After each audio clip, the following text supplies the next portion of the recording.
Well, hey, good morning. I'm Jeff Coleman. And I'm Deborah Pinkerton. Welcome to Morning Light. Glad to have you here.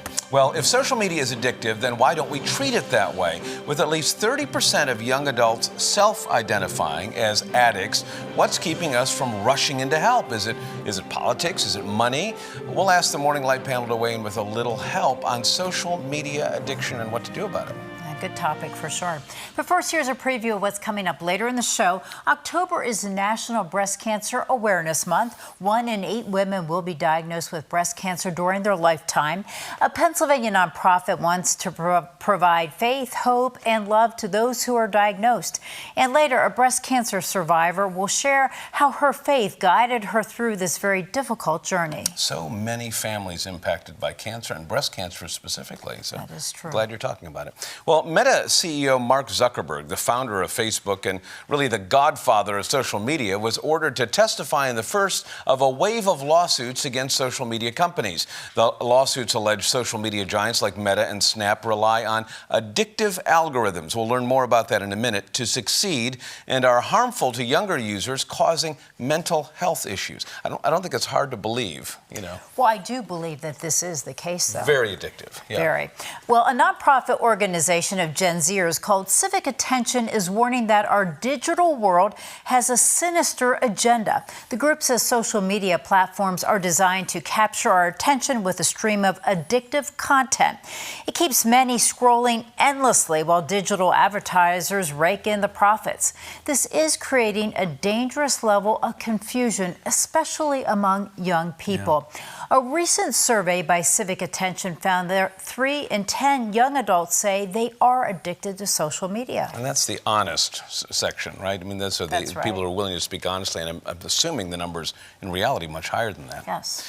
But not everyone agrees that social media should be classified as an addiction. This despite effects ranging from anxiety and depression to what American health officials call, you've heard this, the epidemic of loneliness. But if the net effect of social media is largely negative, why aren't more leaders, especially Christian leaders, walking away or quitting social media altogether? If Scripture commands us to think about the true, the good, and the beautiful all the time, how does social media's agenda-driven algorithm fit this imperative? Our Morning Light panel will weigh in on these big questions this morning. Tannon and Robert, glad to have you back. Good to be back. Always insightful, always helpful. Thank you so much. This one is a very difficult one, and it's kind of hard for us to talk about because where is the line between something that's an enjoyable distraction, something fun, a way to unwind at the end of the day, the middle of the day, at the beginning of the day, all day. At 4:30 in the morning. all day long. But when does it cross the line to being a fun hobby or even a way to stay connected to friends, and then it becomes an addiction? So I'll just say, for myself, I made this decision about 3 years ago to completely walk away from all social media. And it was less about me feeling addicted, more to the fact that I even had to describe my experience with technology as a relationship. I mean, we hear that language. What's your relationship like with social media? Right. And I'm like, that kind of just drives me up a wall. I'm like, how did we fall to such a place where we're having to describe our relationships with something that's inanimate, you know? And so when I made that decision to pull back, I mean, to be honest, like the amount of freedom I have felt from just like not having to worry about not only my access to something, but its access to me and my own personal life and the doors that I've opened to everybody else to be a part of my life, you know, it's been liberating. Okay, but does that feel, people are saying, okay, good for you, but you're young, you have a wife, you've got children, you've got a very busy, exciting life. My life isn't like yours, Tannon. My life is alone in a care home, or my kids don't visit me anymore. There are older people that are saying, this is my lifeline to the world. So keeping that scroll up makes them feel like they're a part of life. Absolutely. I mean, I would say that, like, for older generations, this would be my experience, because I know whenever I walked away from social media, the people I probably upset the most were people who were like family members, grandparent age, you know, who like, we want pictures. I just lost access to all my grandbabies, you know, so it's Yeah. like, oh, okay, how can I correct that? So if anything, it just allows you to be more intentional and deliberate with how you connect with those individuals. But I would say too, what generation is most susceptible to scams? the elderly generation. And I would love to believe that all advertisement on social media is altruistic, but it certainly is not. Right. And that's the point of our segment today, is Right. there is something sinister there. And I think that specifically for the older generation, it's a much harder thing to navigate because they're coming for you. Robert, the last 24 hours on social media have been very interesting because the images of the White House, right, with construction crews around it, sparked all kinds of reaction in different ways. Now, it starts with the image of the digger out there taking down the building. And then someone on the other side responds with an aerial shot and saying, no, they didn't damage this part of the building. And then someone else goes and digs back to Teddy Roosevelt and says, but you know, they tore down that building before, and look what Harry Truman did. And by the end of the day, within 24 hours, everyone has gone back to where they were originally. Nobody's mind was changed, but we have expended so much energy on whether or not President Trump should build a ballroom or not, knowing that nothing is permanent anyway in life. How do you make decisions about when to engage and not to engage on social media? And will you know when it's time to walk away, like Tannon did? Because I have not walked away.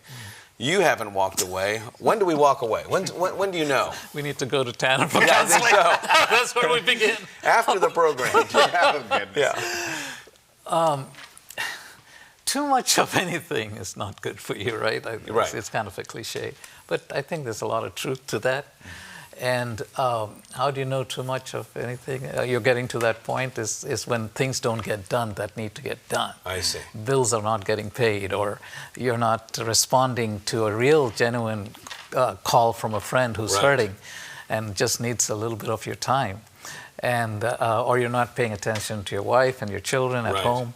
So when those things have a way of then impacting the relationships around you.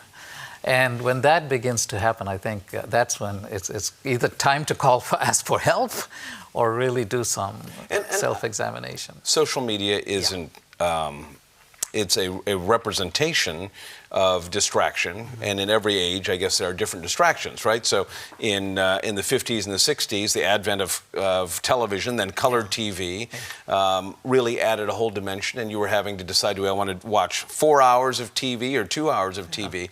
But you're making a point, which is to say that when human relationships are being sacrificed for social media, that's probably time to look away. Yeah, because that human relationship, I mean, those are people who care about you, who are close to you, and who consider you to be close to them. When that, it might just be, you might not even consciously realize you're spending so much time. I know my wife is a good sounding board for me. You know, she'll say, "Your hey, wife needs to be on the panel, I think, next time." Dan, I would agree. So something she keeps coming up. Something that I thought was fascinating was in that study that Civic Attention did. They said that 2/3 of young people believe it is essential for them to stay connected and informed by using social media. I think it's just a really bad interpretation of what connection is, and it's also the same group of people who can't find a date or a spouse. So it's like, I think there's a real thing to just explore specifically with young people in social media, is they're not aware of how it impacts relationships or their inability to foster and form real, authentic relationships. So if you've got this, we talked about a little bit in the opening, this scriptural imperative that says whatsoever things are true and lovely, think on these things, So, but it's a subjective thing, right? Our minds also play tricks when you're scrolling. So, well, that's lovely. Well, that's not so lovely. And you think you have the power to scroll by without being impacted by that silly video. And it starts with a cat video and then it ends with something else. How do you make harness the what you know to be true and right, and apply that to social media so you're making better decisions for those who are not going to leave today? Yeah, well, first thing I would say is generally when you're trying to evaluate your own boundary, the best thing you can do is invite a different perspective. That was another thing I thought was fascinating in one of the other articles that we were discussing was one individual literally said he deleted everything and then made it to where his roommate had to approve any downloads of things. It's because he knew that he couldn't trust his own awareness of where his boundary lines were. So the power of having a spouse, I think the power of our faith is when you're in a struggle, You reach out and you ask somebody, help me see where I can't see clearly, and involve them in that process of, debating, like, how much is too much? What can I handle? What are you seeing in my life? Do you see me exercising self-control, or do you think that maybe I'm like giving away some ground in this area and I need to get it back?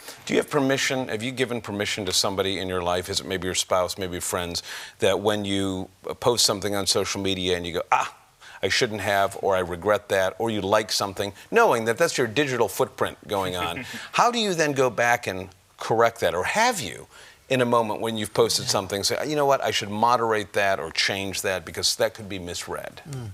To be honest with you, I haven't actually given permission per se. Yeah.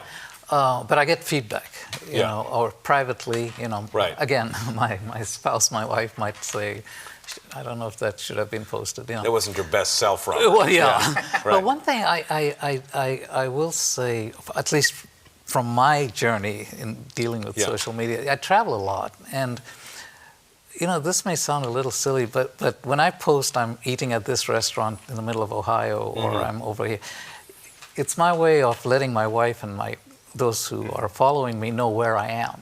It's kind of accountability, too. It's accountability and a safety issue as well. Right. I mean, things can happen on the road anytime. Living out loud, living publicly. Yes. Yeah. And so they know where he was last.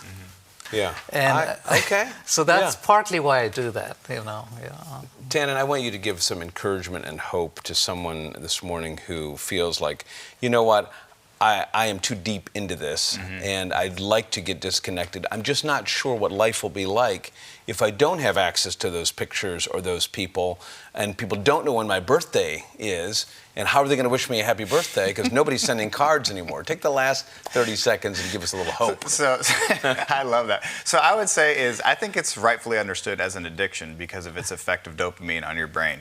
So the first thing I'd say is if you're going to make the decision to pull the plug, be expecting to feel a measure of withdrawal from that experience. You'll find yourself picking up your phone frequently, feeling this like itch to fill your time. Smoking. Oh no, I mean that is how, I mean for myself, and I wouldn't necessarily claim addiction, but I had a relationship with something that I was aware of, and I was using it to fill dead time or whatever. So I would say expect that, but then also I promise the freedom you'll find. Also, it just makes you a better friend. Like I now reach out to people on their birthdays because I know it's their birthday, not because social media reminded me. I know their phone number now. Do you remember the day where you used to know all your friends' phone numbers? It's like I'm going back to I have genuine connection with people now, something that's not being fabricated or reminded because an algorithm or a social media feed is reminding me that, oh, you love that person. It's like, no, I do. It's real. Real relationships versus virtual ones, and the virtual helping deepen real relationships. Two sides of the coin. Thank you both very, very much. Well, breast cancer does not discriminate. It does not care about your race, your age, your job, or income. A diagnosis, of course, can be so overwhelming. A Pennsylvania faith-based organization wants to help you through this difficult journey. You're watching Morning Light right here on Lighthouse TV.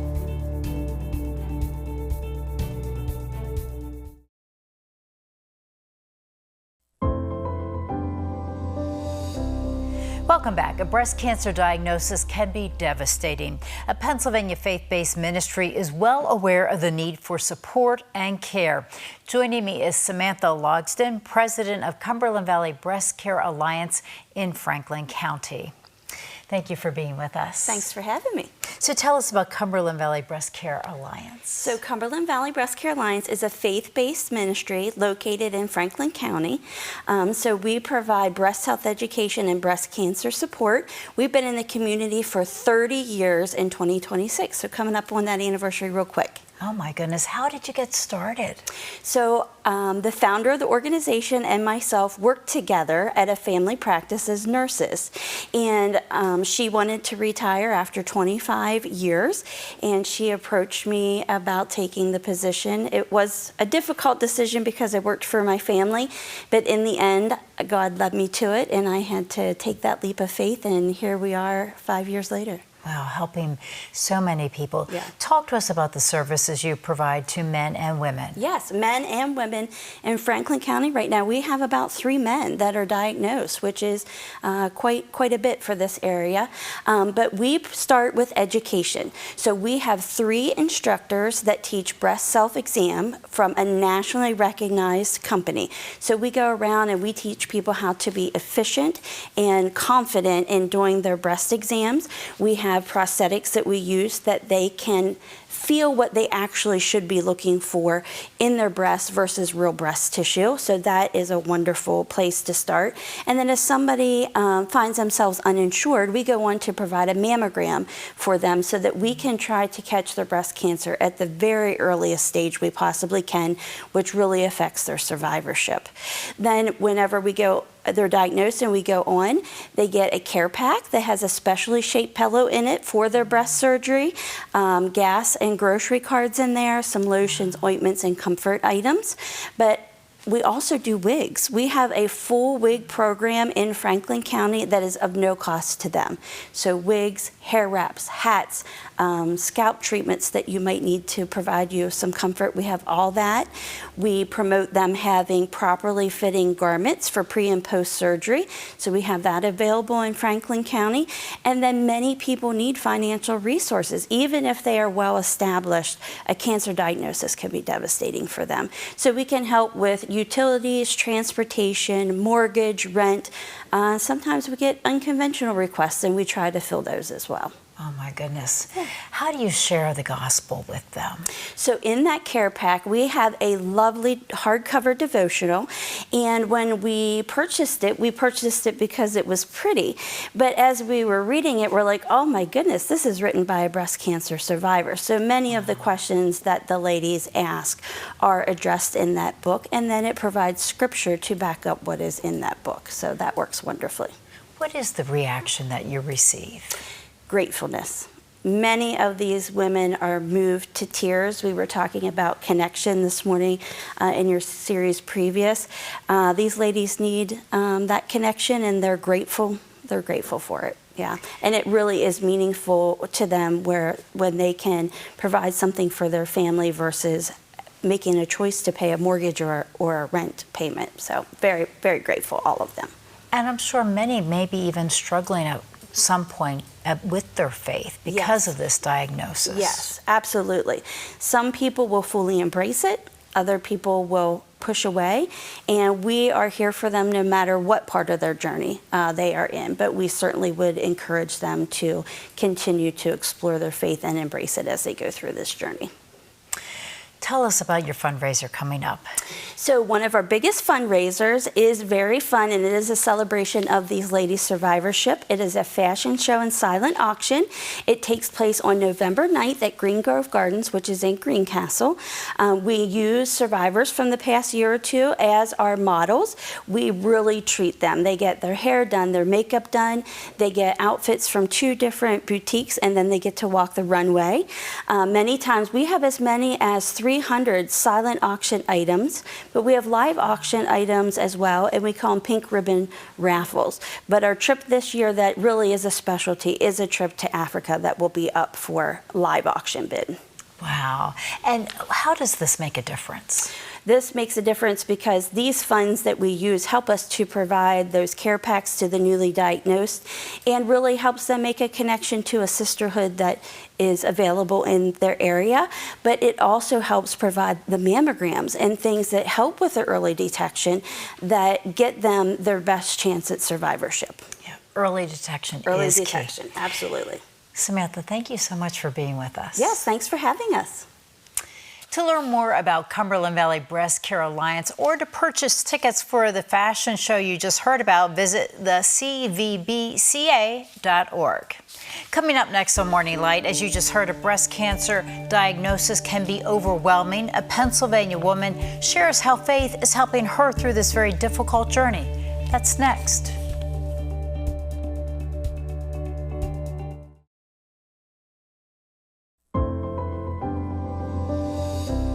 A breast cancer diagnosis can be traumatizing. A Pennsylvania woman knows that all too well.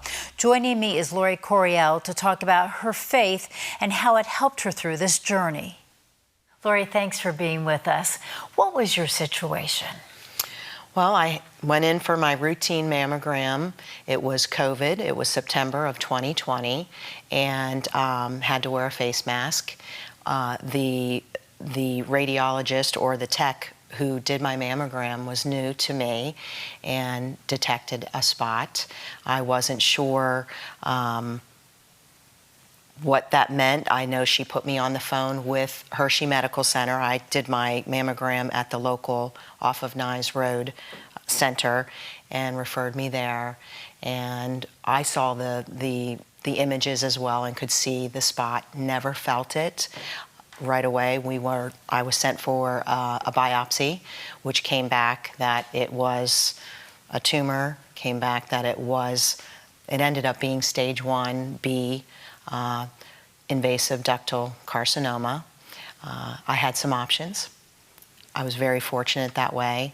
And ultimately, in talking with the medical oncologist, they referred me to plastic surgery. My goal was to say, what can I do to eliminate, reduce my risk, but then also have symmetry. So I ultimately opted to go with a double mastectomy and reconstruction. Unfortunately, at the time of the surgery, there was a skin tear that developed on the healthy side. It was only in my right upper breast, and we had to delay the reconstruction at that point, which ultimately I think God was saying this was for a benefit, because they were able to do the implants above the muscle, which I had very dense breast, very, very thin skin, and it ultimately worked out in my favor. It just took a little longer healing, took an additional surgery, so that lasted about a year. And will be ringing the bell due to last medication. I am taking preventative hormone blocker medication prior to the surgery, so that and I ended up with 2 growths. They were able to remove those, remove a lymph node, found out that it was not further into my lymph nodes. My recovery was pretty quick, and then January of 22, so that would have been my 3rd surgery, I had the final implants and have been doing well. But ringing the bell on October 21st for 5 years for the medicine, for the hormone blocker, because I was estrogen and progesterone positive, but HER2 negative. And then January 29th was my first surgery, so that'll be the official 5-year remission. Well, you look amazing. Thank you. And you told that story so well. I can't believe this journey. How did your faith really carry you through? Yeah. Every day, every hour, like I would say, and when I read on the back of the door the day that I left after my mammogram, it said 1 in 8 women will be diagnosed, but there is a 98.2% survival. I'm a stats person. I'm a math person. I had my own business. I relied on God, and I know God does not give us something that we can't handle. So I said, if not me, then who? Simple as that. And throughout all of this, through what my children being deployed and serving and protecting their country, from my husband serving children, he's a special ed background and a principal. God has brought him to me, and faith all the time. God is great. That is wonderful. So glad that you're doing so well. Thank you for sharing your journey with us. Thank you, Deborah. And Lori shares one of her favorite Bible verses with us, Isaiah 41:10. It says, "Fear not, for I am with you. Be not dismayed, for I am your God. I will strengthen you. Yes, I will help you. I will uphold you with my righteous right hand." Lori thanks God for allowing her to have life and hope. She also wants to remind women to perform self-breast exams. If you feel something, do something about it. Make an appointment with your doctor. Stay with us. We'll be right back.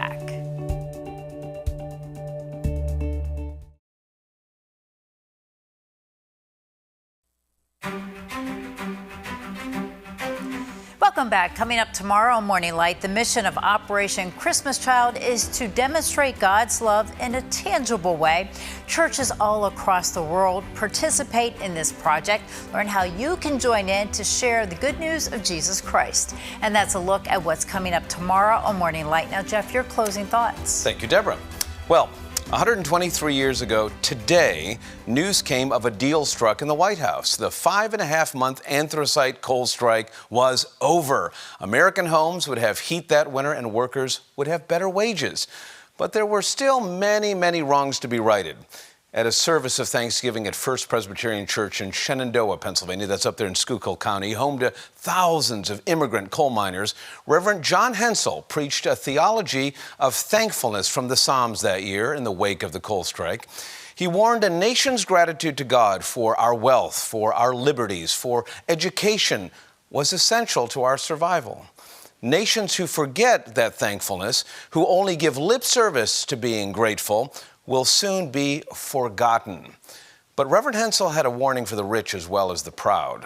Claiming to follow Jesus, but forgetting the plight of the poor and the weak is a scandal. If we want to be human, he preached, we must be humane.